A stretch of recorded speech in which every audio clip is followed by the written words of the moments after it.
Hi everyone, I'm Matt. I'm a coach at Speaking Schools Australasia.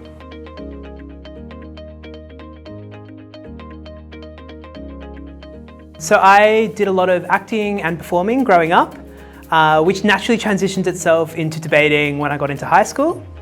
It was a lot of fun. All of my friends, I was from a regional area, so all of my close friends and I got together and we actually formed our debating kind of I don't want to say club, but team kind of thing. And we kind of learned as we went along and it was a lot of fun. By year 9, year 10, we'd actually already got to the state debating level, which was unheard of for a regional public school in regional New South Wales. So we learned a lot, and I think I can bring a lot of that experience, a lot of the values that we kind of learned along the way, a lot of those self-taught, and then more into structure kind of stuff into the journey that we go along. My favourite part of debating would have been the actual experience of arguing. So I was predominantly a third speaker, and I loved the challenge of creating rebuttal, of trying to build up our own case and kind of tear down the opposing's case. I really enjoyed that.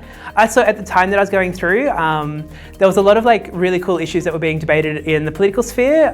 So I have quite a big background in environmental stuff. Environmental actions, environmental campaigning. A lot of the issues were regarding things around the emissions trading scheme and kind of federal and state policy at the time. So that was really just interesting to me as well. It kind of just combined a lot of my interests into one. My favourite and proudest moment was when we actually made the state debates. So in my local area, we had quite a few selective schools in further regional levels, and our school had not once ever beaten the selective schools. So we not only beat them, we then actually travelled to state, and we got 6th in the state, which for a debating team that had no funding, no official teacher, no coach, and we just had one teacher volunteer that time to actually drive us up to the state competition on the weekend, donated his own time and took us up, which was superb. Thank you, Mr. Ramsden. That was our proudest moment, because we managed to do what no one thought that we could. I think debating skills, along with public speaking skills, are often neglected in the teaching environment. I'm actually starting to become a teacher, and I hope that I can change some of these, especially in my own classroom. Both debating, it encourages kind of engagement on a much deeper level, which are skills that are very useful both in the classroom and then later in life as well. It also encourages thinking on your feet, the ability to make cohesive and logical arguments, and more importantly, convincing arguments. And they're definitely skills that are very useful, especially as you kind of get older in high school and have to write, deeper level essays.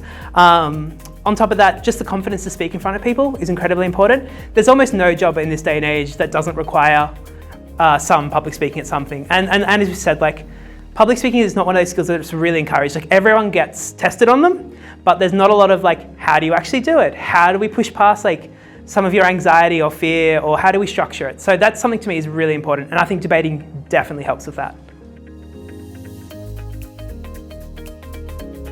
Basically, at university is probably a prime example, and that's where I currently am. Often you have to be able to my subject area is history, of which when you look at a lot of history, you kind of just you can't just accept what is said at face value, which at its core is what debating is. You have to be able to challenge and push into those ideas.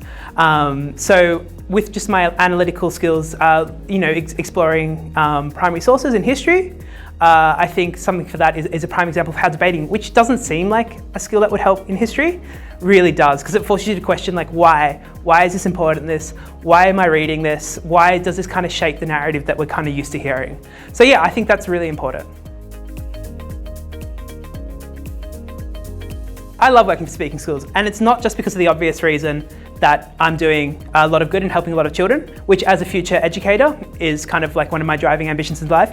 I love working with the staff.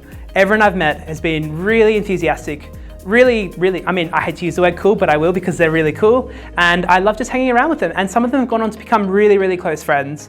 So I love the goals of what we're doing. I'm loving the stuff that, the actual growth that I see in children. I also love just hanging around other staff.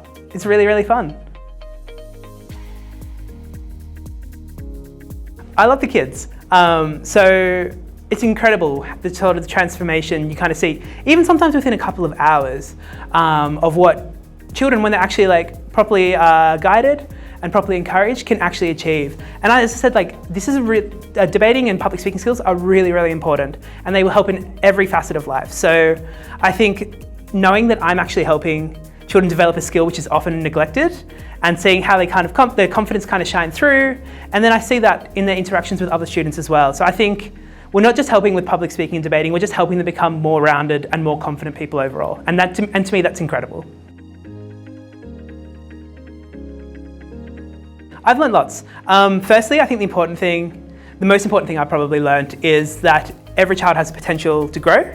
And just because maybe someone might be struggling early on in the program or early on in the day does not mean that they're going to struggle the whole way through.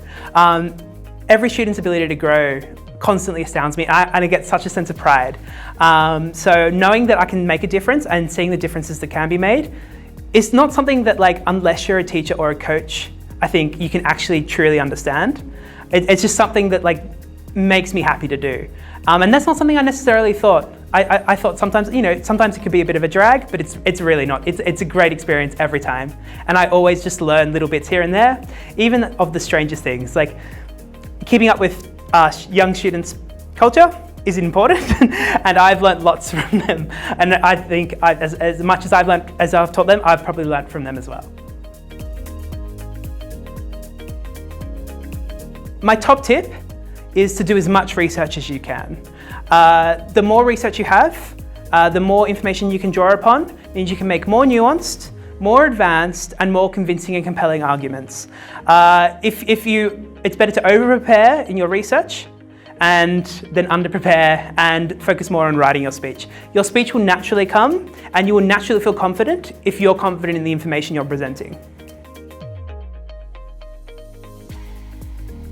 Both public speaking and debating are skills, and skills can be improved and sharpened upon. They are not bad at public speaking or debating. They just haven't had the experience or the guidance to make it more of an approachable skill or something that they feel like they're confident enough to master.